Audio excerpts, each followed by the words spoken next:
The knock at my door came just after midnight. 3 sharp, deliberate raps that echoed through the quiet of my home. I froze, halfway through a glass of whiskey, my mind scrambling. No one ever came by this late. Not in this neighborhood, not since Amanda left. For a moment, I stayed still, staring at the door as if it might answer the question burning in my chest. Who the hell is that? When the knock came again, louder this time, I stood, grabbing the bat I kept leaning against the wall in the corner. Years of living with Amanda had taught me to prepare for the unexpected, and since the divorce, I trusted people even less. I moved toward the door, careful not to make a sound. My hand hesitated on the lock. 1,000 possibilities raced through my mind. Was it a neighbor? A drunk? Or, God help me, was it her? The peephole revealed nothing but shadows. Whoever they were, they stood just out of sight. Who is it? I called, keeping my voice steady. Silence. My heart thudded painfully against my ribs. Then, just as I was about to call the police, a voice came, low and raspy, like someone trying to speak while choking on gravel. You need to see this. The voice was male, unfamiliar, and it sent a chill skittering down my spine. Before I could respond, an envelope slid under the door. Thick, heavy paper. Then footsteps, retreating into the darkness. I waited, listening until the night swallowed the sound. When I was sure he was gone, I crouched, bat still in hand, and picked up the envelope. My name was scrawled across the front in bold, jagged letters. Ethan. Inside was a single photograph. My blood ran cold as I stared at the image, my brain refusing to process what I was seeing. It was Amanda, sitting at a dimly lit bar, leaning in close to a man I didn't recognize. Her hand rested on his arm. Her lips curved into that smile she used to save for me. But that wasn't what made my stomach twist into knots. It was the date printed at the bottom corner. 3 weeks before we separated. I stumbled back, the photograph falling from my hands as if it had burned me. My breathing quickened, anger and confusion clawing at my chest. Who had brought this to me? Why now? And most importantly, what else didn't I know? I sat there, staring at the photograph on the floor like it might come alive and explain itself. My mind raced with questions, each more twisted than the last. Who was the man? How long had this been going on? And why would someone go out of their way to deliver this to me now? The whiskey burned as I downed the rest of it in one gulp, but it didn't stop the pounding in my chest. The memories of those last few months of my marriage surged forward, sharper than ever. Amanda's late nights at work, her sudden obsession with her phone, the way she'd pick fights over nothing just to storm out of the house. I thought I'd left all that behind when I signed those divorce papers. Yet here I was, dragged back into her chaos. My first instinct was to shred the photo and forget it ever happened. But the longer I stared at Amanda's face, the more the knot in my stomach tightened. Something wasn't right. This wasn't just about her affair. Whoever dropped that envelope at my door wanted me to know. But why? I grabbed my phone and scrolled through my contacts until I landed on the last person I ever wanted to talk to. Amanda. Her name sat there, a silent taunt, as I debated whether to call. Finally, I hit send. It rang once, twice, then her voice filled the line, cool and detached. Ethan, this is unexpected. I could hear the faint hum of music in the background. Party? No, something smaller, more intimate. Who's the guy in the photo? I asked, skipping the pleasantries. There was a pause, just long enough to confirm my suspicions. Then a laugh. Not nervous, mocking. Photo? She said, playing dumb. You're going to have to be more specific. The one where you're draped all over some guy. 3 weeks before you walked out on me. Ring any bells? She didn't answer right away. I could hear her shifting, the faint clink of a glass. When she spoke again, her tone was sharper, colder. I don't know what you're talking about, Ethan, but if you're calling me in the middle of the night to dig up old dirt, maybe you should spend more time moving on and less time obsessing over the past. The rage bubbled up so fast I could barely contain it. Don't play games with me, Amanda. Someone just dropped this picture at my door. Who is he? She sighed, exasperated. Do you even hear yourself? I don't have time for your paranoia. Paranoia? That's what you called it when I asked why you were working late every night. That's what you called it when I noticed you hiding your phone. You want to know what's paranoid, Amanda? Some guy showing up at my door in the middle of the night with proof of what I already knew but was too stupid to see. The line went silent for a moment. Then, she laughed again, softer this time, like she was in on some private joke. Ethan, she said, her voice dripping with condescension. You always were a little slow, weren't you? If someone went through all that trouble to send you a photo, maybe you should be asking them what they want instead of harassing me. And just like that, she hung up. I sat there, the silence in the room louder than it should have been. Her words echoed in my mind. Ask them. Whoever dropped that envelope didn't just want to remind me of Amanda's betrayal. They wanted me to act on it. The real question was what would happen if I did. The next morning, I woke up with the photograph still on the table in front of me. Its edges curled slightly from where my grip had tightened the night before. The anger that had simmered in me during my call with Amanda was still there, but now it was accompanied by something sharper. Resolve. Amanda wanted me to believe this was just another dead end, that I was wasting my time chasing shadows. But the venom in her voice last night, the way she laughed like she had already won, only made me more certain that there was something deeper beneath the surface. I grabbed the envelope and studied it again. The handwriting on the front was bold, erratic. No address, no return name, just my first name. But the paper was expensive, heavier than anything you'd find at a corner store. Whoever sent this wasn't some random prankster. They had planned this. My phone buzzed on the counter, snapping me out of my thoughts. A text message. Unknown number. Meet me at the old diner on 7th. Noon. Don't tell anyone. I stared at the screen, my pulse quickening. There was no signature, no hint of who the message was from, but my gut told me it was connected to the envelope. By noon, I was sitting in the corner booth of the rundown diner, my eyes darting to the door every time it creaked open. The smell of greasy bacon and burnt coffee hung in the air, but I could barely focus on anything other than the strange mix of anticipation and dread twisting in my stomach. Finally, the door swung open, and a man stepped inside. He was tall and broad-shouldered, wearing a leather jacket that had seen better days. His eyes scanned the room until they landed on me, and he approached with a confidence that made my instincts bristle. You're Ethan, he said, sliding into the seat across from me without waiting for an invitation. And you are? I asked, keeping my tone steady despite the growing tension. Call me Mark, he said, leaning forward. His voice was low, steady, like someone used to keeping secrets. I'm the one who sent you the photo. I didn't know what I had expected, but hearing him admit it so bluntly caught me off guard. Why? I demanded. What do you want from me? He pulled out his phone and tapped the screen a few times before sliding it across the table. A video began to play, and my blood ran cold as Amanda's voice filled the tiny speaker. He's too naive to see it coming. By the time I'm done, the house, the accounts, it'll all be mine. And you'll get your cut, don't worry. The video shifted, revealing Amanda sitting in a dimly lit room. Across from her was her sister, Melissa. They were laughing, sipping wine like they were celebrating. I told you, Mel, Amanda continued. He's so desperate to keep me, he'll agree to anything. Just watch. I could barely hear the rest of the video over the sound of my heart pounding in my ears. When it ended, Mark leaned back and studied me. I found that by accident, he said. I was working on something else, but when I saw who it was about, I figured you deserved to know. Why would you help me? I asked, my voice trembling with a mix of fury and disbelief.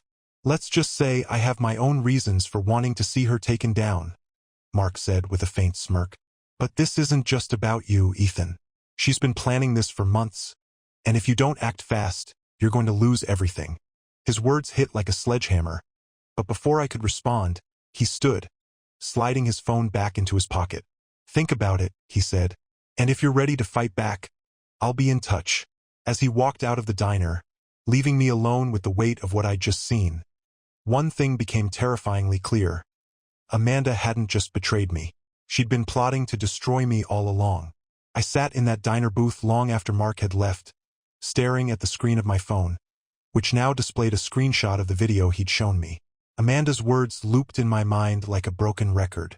By the time I'm done, the house, the accounts, it'll all be mine. And you'll get your cut, don't worry.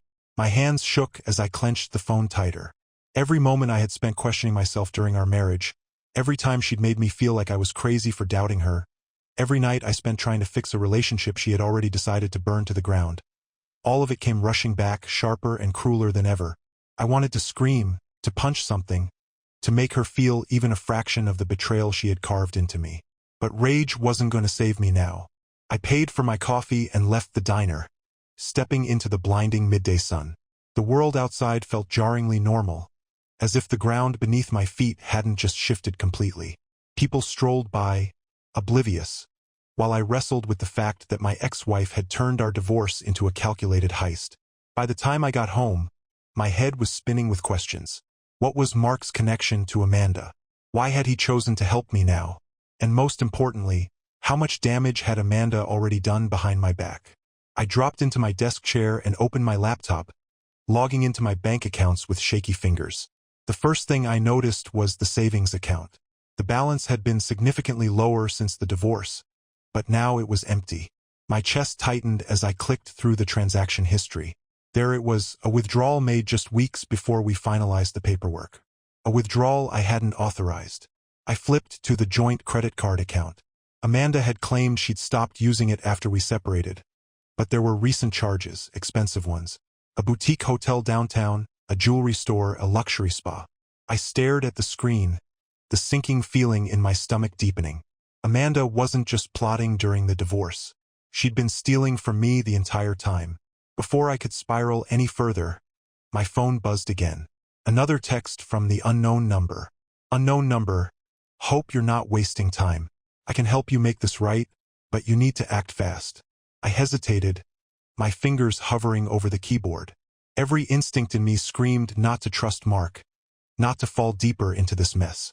But the video was real. The missing money was real. And if Amanda had already bled me dry, she might still have more damage planned. Me? What do you want from me? The reply came within seconds. Unknown number. Nothing. Just a little payback. I'll show you how to hit her where it hurts. Be ready. I stared at the message, my heart pounding. Whoever Mark was, he clearly had his own reasons for wanting Amanda to go down. The problem was, I wasn't sure if I could trust him, or if I even had a choice. The next few hours passed in a haze as I scoured every piece of financial, legal, and personal documentation I could find. I wasn't just trying to figure out what Amanda had taken. I was preparing for war. And then, just as the sun dipped below the horizon, there was another knock at my door. This time, I didn't hesitate. I grabbed the bat, swung the door open, and found myself face to face with Amanda. "Ethan," she said, her voice honeyed and smooth, like she hadn't just ripped me apart from the inside out. "We need to talk." I stood there, stunned for a moment, before stepping aside to let her in. The look in her eyes told me she wasn't here to apologize.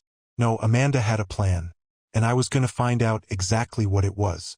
Amanda stepped into my living room like she owned the place, her sharp heels clicking against the floor as she scanned the room with that same calculating gaze she used to reserve for boardroom meetings. She looked too composed, too confident, like someone who believed the game was already won. "What do you want?" I asked, my voice cold. The bat rested against the wall behind me, just within reach. She turned, flashing me a smile so fake it made my skin crawl. "No need to be so hostile, Ethan. I thought we could have a civilized conversation." "Civilized?" I barked out a laugh, shaking my head. "You've got some nerve, Amanda. What's this about? Or did you just come to gloat?" Her expression didn't falter, but I caught the flicker in her eyes, an almost imperceptible crack in her mask. She stepped closer, folding her arms as she leaned casually against the back of my couch. "I heard you've been digging," she said smoothly, pulling up old receipts, poking around the accounts. "Really, Ethan? Don't tell me you're still bitter about the divorce." I clenched my fists, fighting to keep my composure. "Cut the crap, Amanda. Someone sent me proof of what you and Melissa have been scheming. So, if you've got some last-ditch attempt to spin this, now's the time." Her smile dropped, replaced by a steely glare. "Let me guess," she said, her tone icy. "A tall guy in a leather jacket? Goes by Mark." I didn't answer, but the way her jaw tightened told me she knew she was right. "Of course. she muttered under her breath, shaking her head. I should have known he'd stick his nose where it doesn't belong. My pulse quickened. Who is he? Amanda? And why does he seem to know more about you than I ever did? She sighed, brushing her hair off her shoulder as if this conversation was nothing more than an inconvenience. He's nobody. A disgruntled ex-employee with a chip on his shoulder and a flair for theatrics. Whatever he told you, Ethan, it's exaggerated. You know how people love to twist the truth when they're bitter. I crossed my arms, staring her down. Twist the truth? So, the video of you and Melissa wasn't real? The missing money from our accounts? Just a coincidence?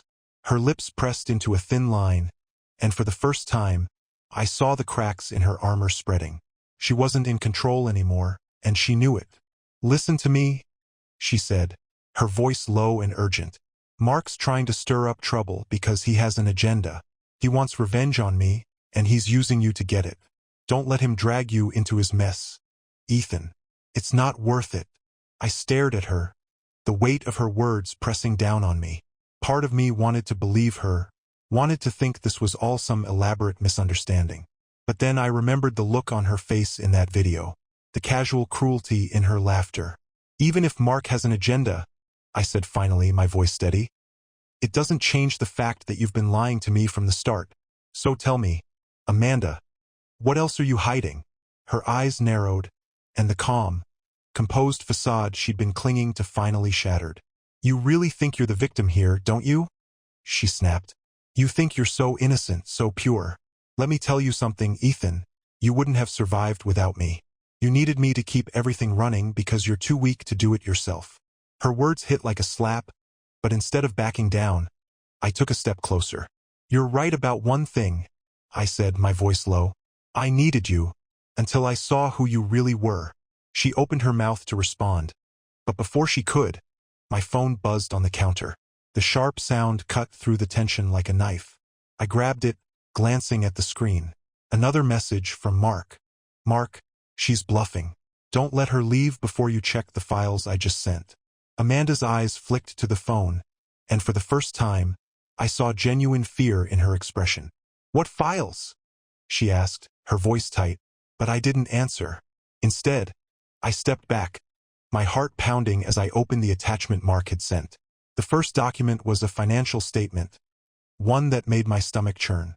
It detailed not just the money Amanda had siphoned from me, but accounts I didn't even know existed. Offshore accounts. The second file was worse. An email chain between Amanda and Melissa, explicitly laying out their plan to bleed me dry and split the profits. I looked up at her, the color draining from her face as she realized the game was over. This isn't just revenge, I said, my voice like steel. This is fraud, and you're going to pay for every cent. Her expression hardened, and for a moment, I thought she might lunge at me. But then she laughed. A sharp, bitter sound. Good luck, Ethan, she said, grabbing her purse. You think you've won, but you have no idea what you're up against. And with that, she stormed out, leaving me standing in the wreckage of her lies, more determined than ever to see this through. The moment Amanda slammed the door behind her, my phone buzzed again. Another message from Mark. Mark, now you see it. She's been bleeding you dry for months. But it's not just about the money, Ethan. Meet me tonight. There's more you need to know. I stared at the screen, my mind racing. How much worse could this get? Between the offshore accounts, the email chain, and the venom Amanda had spewed before storming out, I already felt like I'd been dropped into a nightmare. But something about Mark's urgency, his cryptic hints, told me that this wasn't over, not even close. I texted back. Where? His reply was instant. Pier 14. Midnight. Don't bring anyone. By the time I arrived at the pier, the air was heavy with the scent of salt and decay. The distant hum of the city faded into the background as I walked along the creaking wooden planks, scanning the shadows for any sign of Mark. He emerged from the darkness like a phantom, his leather jacket blending into the night. He gestured for me to follow without a word, leading me to a secluded spot behind an abandoned shipping container. You didn't waste time, he said, his tone approving. I didn't have a choice, I shot back. Amanda's already stolen enough from me. If you've got more to show me, let's get on with it. Mark smirked, pulling a folder from his jacket. "This," he said, holding it up, "is the final nail in her coffin." I opened the folder, my hands trembling as I flipped through the pages. At first, it looked like a standard legal document, dry and full of jargon. But as I read further, the blood drained from my face. It was a contract, a deal Amanda had made with Melissa. The terms were brutal. Amanda would file for divorce under false pretenses, accusing me of infidelity to paint herself as the victim. Meanwhile, Melissa would help her siphon assets from our joint accounts, covering their tracks through a network of shell companies. The final step? Amanda would claim sole ownership of the house and any remaining assets by leveraging fake evidence Melissa would provide. "They were going to frame me," I said, my voice barely above a whisper. "Not just frame you," Mark said, his expression grim. "They were going to destroy you. By the time they were done, you wouldn't just be broke. You'd be unemployable, homeless, a shell of yourself. They wanted you to disappear, Ethan." My grip on the folder tightened as rage bubbled to the surface. "Why?" I demanded. "What did I do to deserve this?" Mark hesitated, then sighed. "Amanda, she's not just a manipulative liar. She's ruthless. She doesn't care who she steps on as long as she gets what she wants. You were just another means to an end." "And you?" I asked, narrowing my eyes. "Why are you helping me? What's your angle in all this?" He smirked again, but there was no humor in it. "Let's just say I have my own scores to settle with Amanda. She didn't just screw you over, Ethan. She's done this before. Different faces, same playbook. I've been tracking her for years, and you're the first person who might actually have a chance to stop her." The weight of his words settled over me like a heavy fog. This wasn't just about me anymore. Amanda's schemes weren't an isolated incident. They were a pattern, a string of victims left in her wake. "What do we do now?" I asked, my voice steadier than I felt. Mark's expression hardened. "We play the long game. You're going to fight her in court, but not the way she expects. She thinks she's got the upper hand because she's been pulling the strings, but we're going to cut them all, one by one." He pulled out a flash drive and handed it to me. "This has everything. The fake accounts, the transfers, the offshore holdings. Evidence that ties her and Melissa to fraud, conspiracy, even forgery. You'll need a lawyer. Someone sharp, someone ruthless." I nodded, slipping the drive into my pocket. "And what about Amanda? She's not going to back down without a fight." Mark's smirk returned, colder this time. "Let her fight. The harder she tries to cover her tracks, the more she'll expose herself. You just need to stay one step ahead." As I left the pier that night, the folder and flash drive clutched tightly in my hands. A strange sense of clarity washed over me. For months, I had been Amanda's pawn, blindly following her lead while she orchestrated my downfall. But not anymore. The game wasn't over yet, but for the first time I wasn't playing to survive. I was playing to win. The next morning, I sat in my car outside a law office, gripping the flash drive like it was a lifeline. The weight of what Mark had given me hung heavy on my shoulders, but it was nothing compared to the fire burning inside me. Amanda thought she was untouchable, but now I had something she couldn't manipulate, charm, or lie her way out of. Proof. The lawyer I'd chosen came highly recommended. A woman named Laura Price. She had a reputation for being as ruthless in court as Amanda was in life, and that was exactly what I needed. When I walked into her office, she greeted me with a firm handshake and piercing blue eyes that seemed to size me up in an instant. "Ethan, right?" she said, gesturing for me to sit. "Mark told me you'd be stopping by. Said you have something I'd want to see." The mention of Mark caught me off guard, but I didn't let it show. Instead, I slid the flash drive across her desk and said, "Everything you need to know is on there. Amanda, her sister, the accounts. They've been planning this for months." Laura plugged the drive into her laptop, her expression unreadable as she began scrolling through the files. The room was silent except for the occasional click of her mouse. After what felt like an eternity, she leaned back in her chair, her lips curling into a faint smile. "This is good. Really good. If this holds up, we're not just talking about a messy divorce, we're looking at criminal charges. Fraud, conspiracy, maybe even racketeering, depending on how deep this goes. Can you take her down?" I asked, my voice firm. Laura's smile widened. "Oh, I can do more than that. With this kind of evidence, we can dismantle everything she's built." The accounts, the house, whatever assets she's hidden away, they'll all be fair game. A sense of relief washed over me, but it was quickly replaced by determination. This wasn't just about getting back what Amanda had stolen. It was about making sure she could never do this to anyone else. Good, I said. What's the next step? Laura closed her laptop and leaned forward, her elbows resting on the desk. We file a motion to reopen the divorce case. With this evidence, we can argue that the settlement was based on fraud and coercion. That'll put her on the defensive. And what about her sister? I asked. She'll be named as a co-conspirator. If we play this right, we might even get her to turn on Amanda to save herself. The thought of Melissa betraying Amanda brought a grim smile to my face.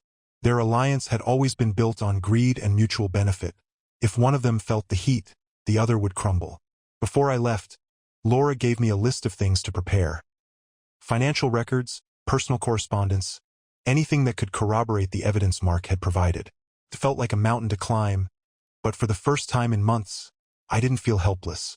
On my way home, I couldn't stop thinking about Amanda's reaction when she realized the walls were closing in. For years, she had thrived on control, manipulating everyone around her to suit her needs. But she didn't know what was coming. That evening, as I sifted through old documents and emails, my phone buzzed with another message from Mark. Mark, how did it go with Laura? Me, she's in. We're moving forward. Mark, good. Keep your guard up. Amanda's not the type to go down quietly. I stared at his message for a moment, the weight of his warning sinking in. Amanda was cunning, and if she got even the slightest hint of what was coming, she'd do everything in her power to turn the tables. But this time, I wasn't going to give her the chance. By the time I finished for the night, my desk was covered in papers, and my head was spinning with details. But as I looked at the growing pile of evidence, I felt something I hadn't felt in a long time. Control. Amanda might have started this war, but I was going to finish it. And when it was over, she wouldn't just lose the game, she'd lose everything. The following week was a whirlwind of preparation. Laura moved with a precision that was almost surgical, dissecting every piece of evidence Mark had provided and connecting it to my financial records, emails, and transaction histories. Every detail was scrutinized, every loose end tied up. Amanda had built her empire of lies with care, but Laura was tearing it apart brick by brick. Meanwhile, I was bracing myself for the inevitable blowback. Amanda wasn't the type to let something like this slip by unnoticed. She had always been one step ahead until now. It started subtly. First, there were the calls. Unknown numbers lighting up my phone at all hours, only to hang up the moment I answered. Then, I noticed my mail being tampered with. Packages I hadn't ordered showed up at my door, while important documents from Laura's office mysteriously went missing. And then came the email. It arrived late one night, the subject line blank. The body of the email contained only one sentence. You're making a mistake you can't come back from. It didn't take a genius to figure out who had sent it. Amanda was trying to intimidate me, to make me second-guess my every move. But instead of fear, it fueled my resolve. The next morning, I forwarded the email to Laura, who simply replied, "Expected. Stay focused." But Amanda's subtle tactics soon escalated. 2 days later, as I pulled into my driveway after meeting with Laura, I noticed a black sedan idling a few houses down. Its windows were tinted, and it didn't belong to any of my neighbors. The moment I stepped out of my car, the engine roared to life, and it sped off. I felt the hairs on the back of my neck stand up. This wasn't just intimidation anymore, it was surveillance. That night, I called Mark. "She's watching me?" I said, pacing my living room. "Of course she is," he replied, his tone calm. "She's desperate. You've got her backed into a corner, and she knows it. This is what Amanda does when she starts to lose control. She lashes out. So what do I do?" Mark paused for a moment before answering. "You stay the course. Let her unravel herself. The more erratic she gets, the more leverage we'll have. And trust me, she's got more skeletons in her closet than you realize." "What kind of skeletons?" I asked, gripping the phone tighter. "You'll see," Mark said cryptically. "Just make sure you're ready when the time comes." The next day, Laura filed the motion to reopen the divorce case. It was a bold move, one that essentially accused Amanda of orchestrating a fraudulent settlement. It didn't take long for the fireworks to begin. Amanda's lawyer responded with a blistering countermotion, claiming the accusations were baseless and defamatory. But what stood out was Amanda's own declaration attached to the filing. In it, she played the role of the victim to perfection, painting me as a bitter, unstable ex-husband obsessed with ruining her life. She denied every accusation, twisting the truth into a version of events so warped it almost felt like fiction. Almost, because hidden in her carefully crafted lies was something she hadn't intended to reveal, a reference to an account Laura and I hadn't uncovered yet. It was a small slip, buried in the details, but it was enough to set Laura on a new trail. Within hours, she found it. A trust fund Amanda had been funneling money into under Melissa's name. The total? Over $200,000. That evening, as Laura and I went over the latest findings, I couldn't help but marvel at Amanda's audacity. Every move she made to cover her tracks only seemed to dig her deeper into the hole. And then, just as we were wrapping up, my phone buzzed with another message from Mark. "Mark, it's time. I've got something big. Meet me tomorrow. Same place." I showed Laura the message and she nodded. "Go. Whatever he has, it could be the final piece we need." The next night, I returned to Pier 14, the cold wind biting at my skin as I waited in the shadows. Mark arrived a few minutes later, his expression unusually grim. "This is it," he said, handing me a thick envelope. "The key to taking her down for good." I opened it, my breath catching as I saw what was inside. Photographs, documents, audio recordings. It was a treasure trove of evidence that went far beyond anything we had found so far. "She's connected to more than just your case," Mark said, his voice low. "Money laundering, fraud schemes, even blackmail. Amanda's not just a liar, Ethan. She's a criminal. And now we've got the proof." As I stared at the evidence, a mix of shock and determination coursed through me. Amanda had underestimated me, underestimated all of us. But now the tables had turned. This wasn't just about winning anymore. It was about justice. And Amanda was about to learn what it felt like to lose everything. The courtroom was packed. Amanda sat at the defense table, her face a mask of calm confidence. She was dressed to perfection, every detail curated to sell the image of a poised, wronged woman. But her eyes betrayed her. Beneath the surface, I could see the cracks, flickers of unease as the proceedings began. Laura stood beside me, radiating the kind of quiet ferocity that made opposing lawyers sweat. She had warned me to prepare for a fight, but I wasn't expecting Amanda's legal team to come out swinging so hard. They started by painting me as a vindictive ex, clinging to a failed marriage out of spite. The accusations were brutal, but Laura was sharper. When it was her turn, she wasted no time dismantling their arguments. Piece by piece, she introduced the evidence we'd gathered. The offshore accounts, the fake transfers, the trust fund under Melissa's name. Each revelation hit like a hammer, and with every blow, Amanda's carefully crafted facade began to crumble. But the real turning point came when Laura played the recordings Mark had given us. The courtroom fell silent as Amanda's voice echoed from the speakers. "It's simple. We bleed him dry during the divorce, and by the time he figures it out, it's too late. He won't have the resources to fight back." The recording continued, detailing the plan in chilling detail. Amanda's tone was casual, almost bored, as she outlined how she and Melissa would manipulate the legal system to strip me of everything. When the recording ended, there was a collective intake of breath. Even the judge looked stunned. Amanda's lawyer tried to object, claiming the recordings were inadmissible, but Laura was ready. She presented documentation proving their authenticity, along with a statement from Mark, who was prepared to testify if needed. At that moment, Amanda lost the courtroom. Her lawyer's objections became frantic, and Amanda's calm demeanor shattered. She leaned over to whisper furiously in his ear, but it was no use. The evidence was overwhelming, and everyone in that room knew it. But Laura wasn't finished. She introduced one final piece of evidence, a subpoenaed bank statement showing a recent transfer from Amanda's offshore account to Melissa. The date? Just days after I filed the motion to reopen the case. Laura turned to the judge, her voice steady and commanding. "This isn't just a case of fraud, Your Honor. This is an ongoing conspiracy, and my client deserves justice." Amanda's face twisted in fury, her mask completely gone. She stood abruptly, slamming her hands on the table. "This is ridiculous," she shouted, her voice echoing through the courtroom. "None of this proves anything. He's just bitter because I left him." The judge's gavel struck like a thunderclap. "Mrs. Davenport, sit down, or I will hold you in contempt of court." Amanda froze, her cheeks flushed with rage, before sinking back into her seat. When the session adjourned for the day, Amanda stormed out of the courtroom without a word, her lawyer trailing behind her. But before she left, she cast one last glance in my direction. A look of pure venom. I didn't flinch. As I walked out with Laura, she turned to me with a rare smile. "That was a good day," she said. "But it's not over yet. We've got the momentum now, but Amanda's not the type to go down without a fight." "She can fight all she wants," I replied. "She's already lost." That night, I sat in my quiet house, the weight of the day pressing down on me. For the first time in months, I felt something close to peace.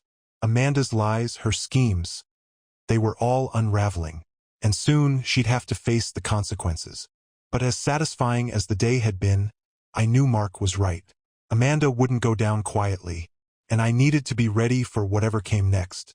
The final day in court was electric. The air buzzed with tension as the evidence against Amanda reached its crescendo.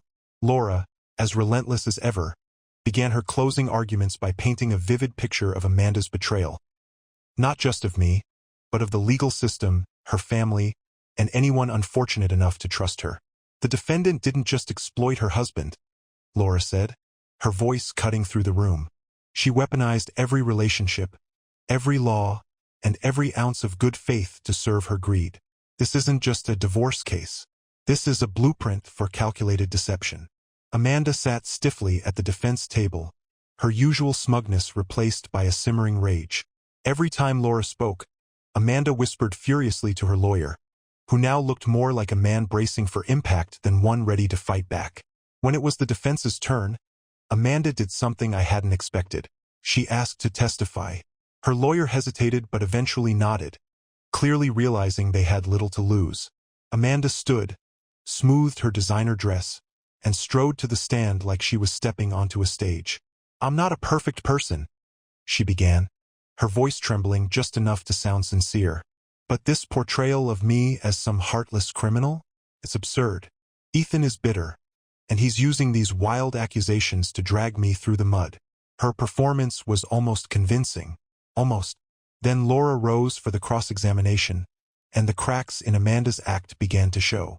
"You've stated that you had no knowledge of the offshore accounts listed in Exhibit D," Laura said, pacing slowly. "Is that correct?" "Yes," Amanda replied firmly. "And you also claim that the voice in the recordings presented earlier doesn't belong to you?" "Absolutely," Amanda said, her voice sharpening. Laura stopped pacing and turned to face her directly. "Then how do you explain this email chain?" She held up printed copies of the emails Mark had uncovered, the ones Amanda had shared with Melissa, outlining their plan in brutal detail. The color drained from Amanda's face. That's fake," Amanda stammered. "Anyone can create fake emails these days." Laura didn't flinch. "Fake emails, Mrs. Davenport? You're suggesting that my client, in collusion with third parties, fabricated an elaborate digital paper trail, forged recordings, and manipulated financial records. All to, what? Embarrass you?" Amanda opened her mouth to respond, but Laura didn't give her the chance. "Or is it more likely," Laura continued, her voice rising, "that you've been caught red-handed? That your lies are finally catching up to you?" Amanda's composure shattered. She leaned forward, gripping the edge of the stand. "You don't understand. He made me do it. Ethan was useless. I carried that marriage. Everything I did because he couldn't." "Enough!" The judge's gavel thundered, silencing her. "Mrs. Davenport, sit down." Amanda slumped into her seat, visibly shaken. The courtroom was silent, the weight of her outburst hanging in the air. When the judge finally adjourned the proceedings, it was clear Amanda's defense had imploded. Outside the courthouse, Laura turned to me, her expression triumphant. "It's over," she said simply. But it didn't feel over. Not yet. As the crowd began to disperse, I spotted Amanda near the steps, arguing with her lawyer. Her face was twisted in fury, her once polished image in tatters. She caught sight of me and stormed over, her heels clicking against the pavement like gunfire. "You think you've won?" she hissed, her voice low but venomous. "This isn't over, Ethan. You'll regret this. I'll make sure of it." I didn't flinch. Instead, I leaned in, my voice calm but cutting. "You've spent your whole life stepping on people, Amanda. But now you've got nowhere left to step. You're done." Her eyes burned with fury, but she said nothing. She turned and walked away, disappearing into the crowd. For the first time in months, I felt the weight lift. The lies, the manipulation, the constant battle, it was all over. But Amanda's parting words lingered in my mind. She might have been defeated, but she wasn't the kind to let go easily. As I walked to my car, I couldn't shake the feeling that this wasn't just the end of a chapter. It was the beginning of something new, something better. And for the first time in a long time, I was ready for it.